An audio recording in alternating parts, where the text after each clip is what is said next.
Hello friends, स्वागत करता हूं आपका अपने यूट्यूब चैनल संघर्ष क्लासेस में। जी हाँ दोस्तों, अभी तक मेरे चैनल को सब्सक्राइब नहीं किया तो जल्दी से सब्सक्राइब कर लीजिए, साथ में बेल आइकन बटन जो दबा दीजिए जिससे कि मेरी सभी वीडियो आप तक पहुंचती रहे। चलिए आज की क्लास की शुरुआत करते हैं। आज का जो हमारा टॉपिक है वो क्या है, रस। इससे पहले लगभग मैंने हिंदी के सभी क्लास को कंप्लीट कर दिया है। 3 से 4 टॉपिक रह गए हैं जो भी आगे मैं कंप्लीट करा दूंगा। अगर आप मेरा वीडियो देखना चाहते हैं, हिंदी को पूरी कंप्लीट पढ़ना चाहते हैं तो प्लेलिस्ट में जाकर वीडियो को देख सकते हैं। चलिए आज की क्लास की शुरुआत करते हैं। हम बात करेंगे रस की, ठीक है।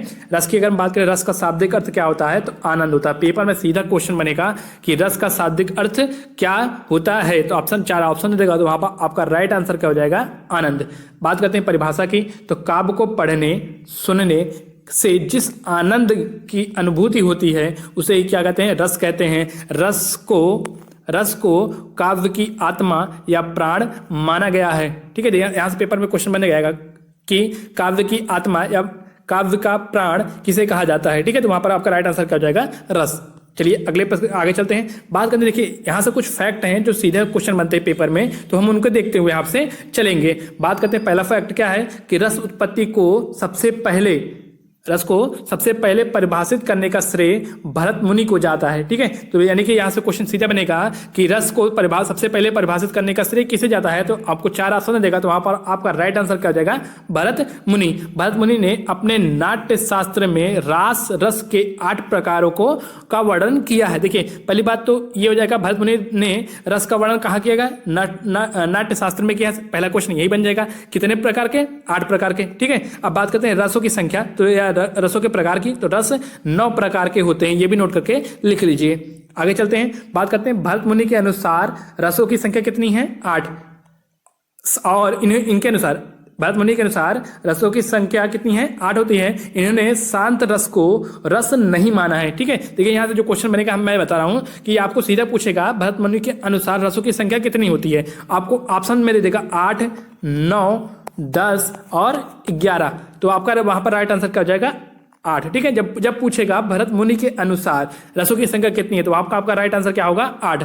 अब ये पूछ लगता है यहाँ से कि कौन सा रस भरत मुनि ने रस नहीं माना, किस रस को भरत मुनि ने रस नहीं माना, तो आपका वहां पर आपको 4 ऑप्शन देगा तो वहां पर आपका राइट आंसर क्या हो जाएगा, शांत रस, ठीक है। चलिए आगे चलते हैं। बात करते हैं सर्वमान्यता अनुसार रसों की संख्या कितनी होती है, 11 होती है। जब इस तरह प्रश्न पूछे कि लगे कि हाँ, देखिए जब नॉर्मल पूछे रस कितने प्रकार के होते हैं तो आपका राइट आंसर क्या हो जाएगा, 9 हो जाएगा। अगर पूछे भरत मुनि के अनुसार कितने होते हैं रसों की संख्या तो वहां पर कितना हो जाएगा, 8 हो जाएगा। या इस तरह क्वेश्चन पूछेगा जब सर्वमतानुसार या फिर वर्तमान में या फिर कुल रसों की संख्या जब पूछ लेगा तब आपका क्या हो जाएगा, 11 हो जाएगा, ठीक है। हम बात करते हैं 9वां। देखिए ये भी पूछ सकता है कि 9वां रस कौन सा है, ये भी क्वेश्चन बनेगा कि 9वां रस कौन सा है, तो वहां पर क्या हो जाएगा आपका, शांत रस, ठीक है। यहाँ पर बात करते हैं 9वां रस की, तो 9वां रस कौन सा है हमारा, शांत रस है। अभी 2 रस और बच रहे हैं, कौन कौन से, 10वां रस कौन सा है, वत्सल्य रस। 11वां कोई पूछे तो वहां पर क्या हो जाएगा, भक्ति रस, ठीक है। अब बात करते हैं एक फैक्ट की और कि श्रृंगार रस को रसराज भी कहा जाता है, ठीक है। तो यहाँ पर ये भी क्वेश्चन पूछ सकता है किसे रसराज कहा जाता है, तो ऑप्शन में दे देगा तो वहां पर आपका राइट आंसर क्या हो जाएगा, श्रृंगार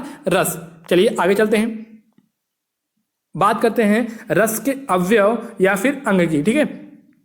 रस के मुख्यतः कितने अंग होते हैं, 4 अंग होते हैं। देखिए पेपर में सीधा क्वेश्चन बनेगा रस के कितने अंग होते हैं या रस के कितने अवयव होते हैं, तो वहां आपका राइट आंसर क्या हो जाएगा, 4, ठीक है। कौन कौन से होते हैं, स्थायी भाव, दूसरा विभाव, तीसरा अनुभाव, चौथा व्यभिचारी भाव या फिर संचारी भाव। चलिए हम पहले क्या देखेंगे, पहले हम देखेंगे स्थायी भाव। बात करते हैं स्थायी भाव की, तो स्थायी भाव किसे कहते हैं, वह भाव जो मन में सदैव विराजमान रहते हैं उन्हें क्या कहते हैं, स्थायी भाव कहते हैं। इनकी संख्या कितनी होती है, 9 होती है। देखिए याद रखिएगा जितने स्थायी भाव होंगे उतने ही क्या होते हैं, रस होते हैं, ठीक है। ये भी याद करके रख लीजिए।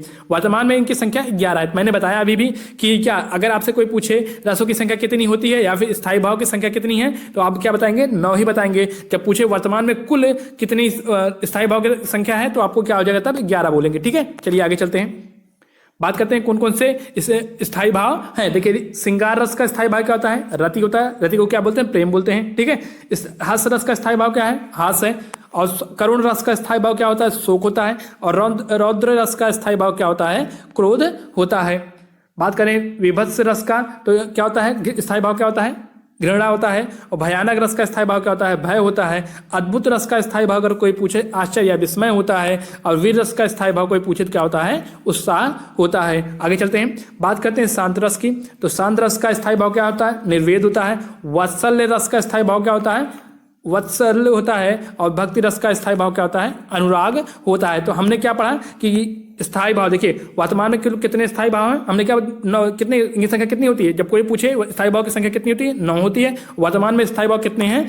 11 होते हैं। और हमने क्या पढ़ा? एक एक को सबको देख लिया, कौन कौन से? रति, हास, शोक और क्रोध, ऐसे है ना। अगर यहाँ से देखिए, यहाँ से जो क्वेश्चन बनेगा सीधे पूछ लेगा कि हास रस का स्थायी भाव क्या होता है, तो वहां पर क्या हो जाएगा? हास हो जाएगा, ठीक है। या फिर शोक किसका स्थायी भाव है, तो वहां पर क्या हो जाएगा? करुण रस हो जाएगा, ठीक है। चलिए आगे चलते हैं, बात करते हैं अगला क्या है हमारा? विभाव। अगला अंग कौन सा है?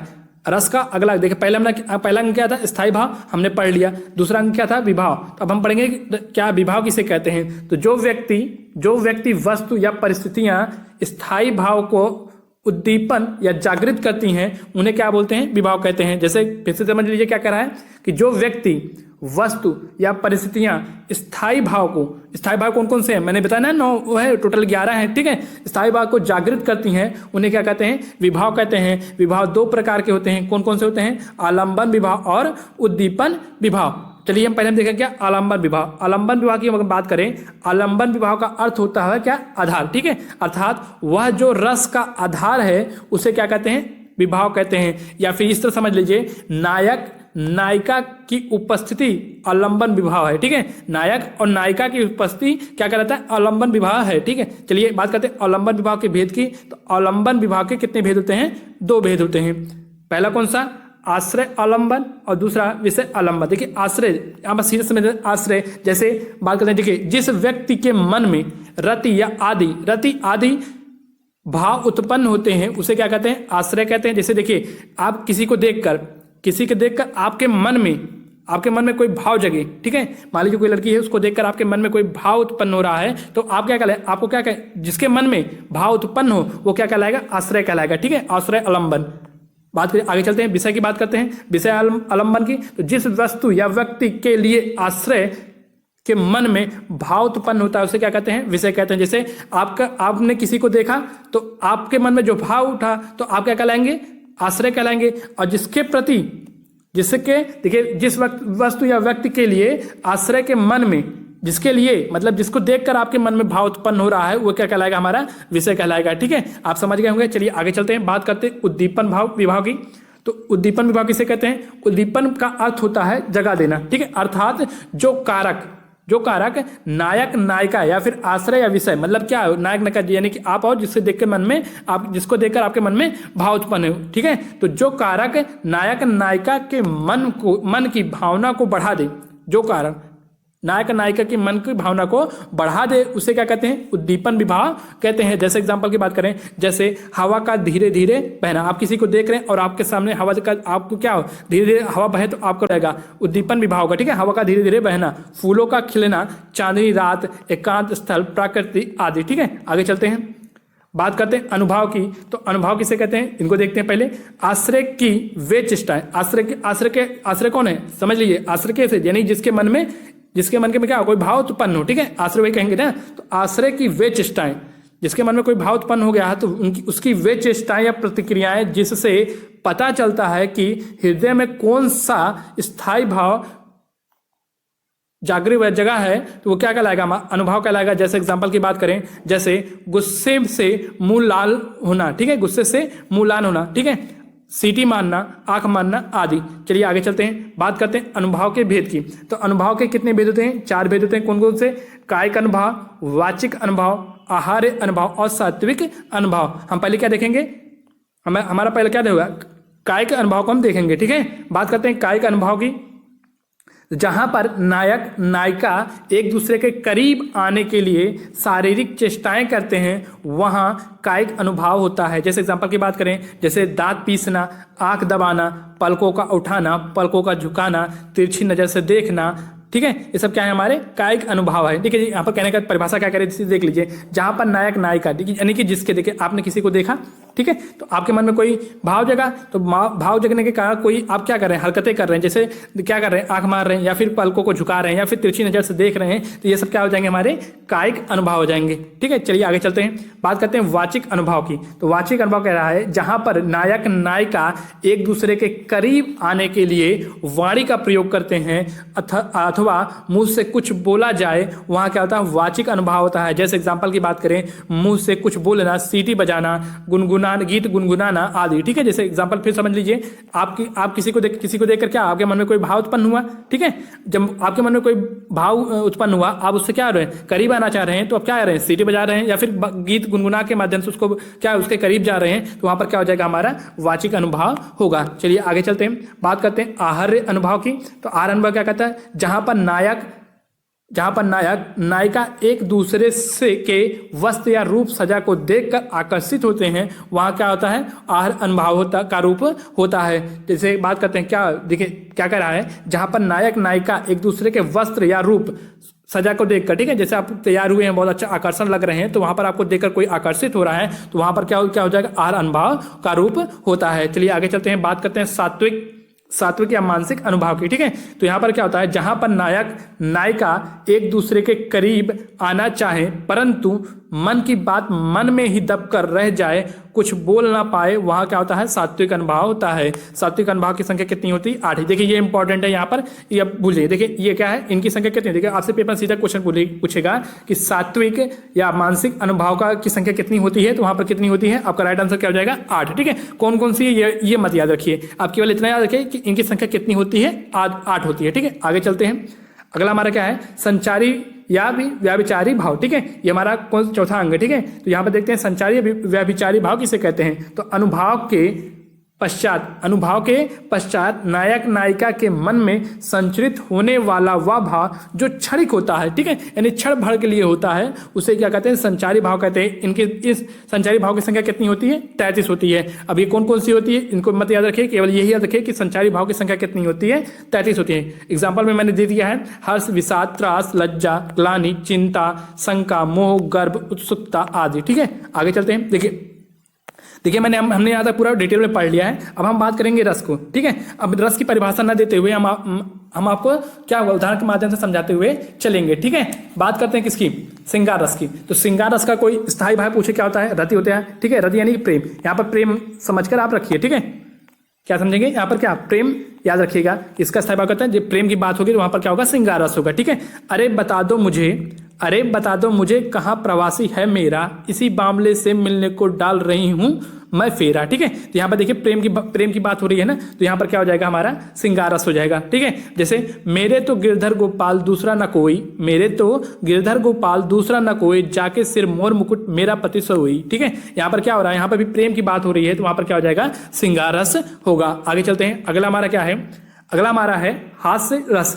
हाथी जैसा देह, गेंडे जैसी चाल, तरबूजी जैसी खोपड़ी, खरबूजे सी गाल। देखिए यहाँ पर हास्य का स्थायी भाव होता है हाथ। ठीक है, अब बात करते हैं जैसे इसका क्या है, देखिए एग्जांपल में क्या है, हाथे जैसी देह, गेंडे जैसी चाल, तरबूजे सी खोपड़ी, खरबूजे सी गाल। देखिए इसको पढ़ने से क्या पता लग रहा है कि किसी का क्या उपहास उड़ाया जा रहा है, मतलब हंसी उड़ाई जा रही है। ठीक है, तो जब यहाँ पर हास की बात हो जाए, हास हो, तो वहां पर क्या होता है, हास रस होता है। जैसे देखिए हाथी जैसी देह, मतलब उसका हाथी जैसे क्या देह है, गेंडे जैसी चाल है, ठीक है, तरबूजे से खोपड़ी, खरबूजे से गाल। तो यहाँ पर क्या किसी का मजाक ही उड़ाया जा रहा है ना, तो वहां पर क्या मतलब उपहास उड़ाया जा रहा है ना, तो वहां पर क्या हो जाएगा, हास रस होगा। चलिए आगे चलते हैं, बात करते हैं वीर रस की। तो वीर रस का स्थायी भाव क्या होता है, वीर रस का स्थायी भाव पूछित क्या होता है, उत्साह होता है। ठीक है, देखिए एग्जांपल देखते हैं, वीर तुम बढ़े चलो, धीर तुम बढ़े चलो, सामने पहाड़ हो, सिंह की दहाड़ हो, तुम कभी रुको नहीं, तुम कभी झुके नहीं। देखिए जहां पर वीरता या फिर उत्साह की बात हो, वहां पर क्या हो जाएगा,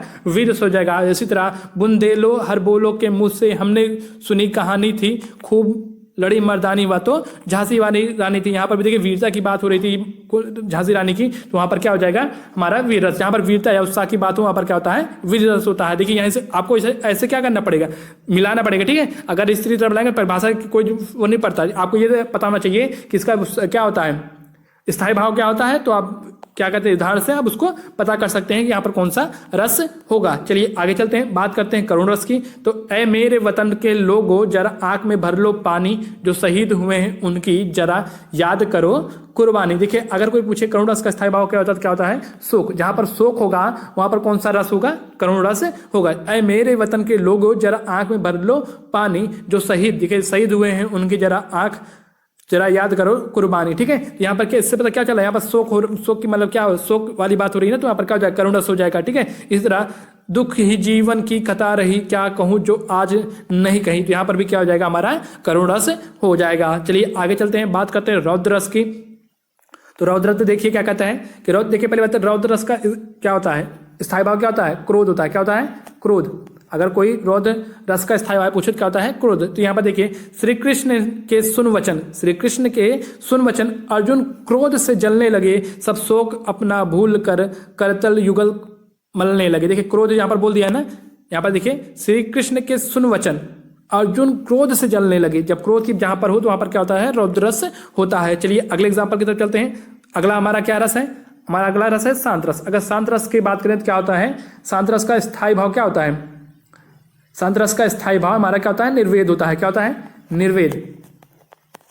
ठीक है, जब मैं था तब हरि नहीं, अब हरि है मैं नाही, सब अंधियारा मिट गया जब दीपक देखा माही। ठीक है, यहां पर क्या हो जाएगा हमारा शांत रस हो जाएगा। आगे चलते हैं, अगला हमारा क्या है, भयानक रस। भयानक रस में एग्जांपल देखते हैं। सुनसान सड़क पर सन्नाटा था चारों ओर, सुनसान सड़क पर सन्नाटा था चारों ओर, लग रहा था डर दूर भी थी भोर। ठीक है, देखिए यहाँ पर देखिए डर, जहां पर डर होगा, बात करते हैं, देखिए यहाँ पर क्या है, डर। डर जहां पर डर होगा वहां पर क्या होगा, भय होगा, और जहां पर भय होगा वहां पर क्या होगा, भयानक रस होगा। देखिए भयानक रस का स्थायी भाव क्या होता है, भय होता है। ठीक है, उधर गर्जती सिंधु लड़िया, कुटिल काल के जालों सी, चली आ रही फेन उगलती, फन फैलाए व्यालों सी। तो यहाँ पर भी क्या हो जाएगा हमारा भयानक रस हो जाएगा। चलिए आगे चलते हैं, बात करते हैं विभत्स रस की।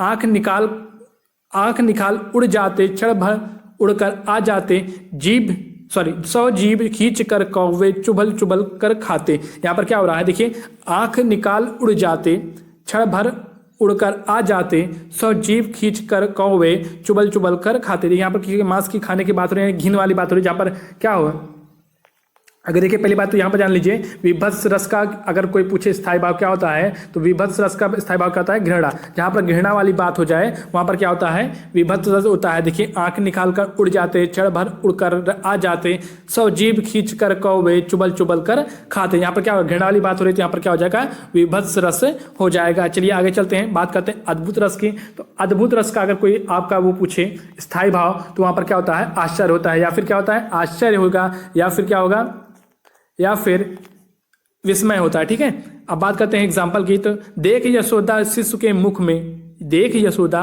शिशु के मुख में, सकल विश्व का माया, सकल विश्व की माया, क्षण भर को वन बनी अचेतन, हिल न सकी कोमल काया। ठीक है, देखिए क्या कहना चाह रहा है, देख यशोदा शिशु के मुख में। ठीक है, यशोदा ने शिशु के मुख में क्या देखा, सकल विश्व की माया। तो मुख में कोई विश्व की देख सकता है, विश्व को देख सकता है, तो यहाँ पर क्या आश्चर्य वाली बात होगी, तो वहां पर क्या हो जाएगा, हमारा अद्भुत रस हो जाएगा। चलिए अगले रस की तरफ चलते हैं। हमारा अगला रस क्या है, वत्सल्य रस। ठीक है, वत्सल्य भी रस का क्या होता है, प्रेम होता है, लेकिन प्रेम कैसा होता है, माँ का संतान के प्रति प्रेम होगा यहाँ पर। ठीक है, मैया मोरी मैं नहीं माखन खायो। ठीक है, यहाँ पर क्या हो रहा है, माता और क्या कहते हैं पुत्र के बीच क्या हो रहा है, प्रेम दिखाया जा रहा है, तो वहां पर क्या हो जाएगा, वत्सल रस हो जाएगा।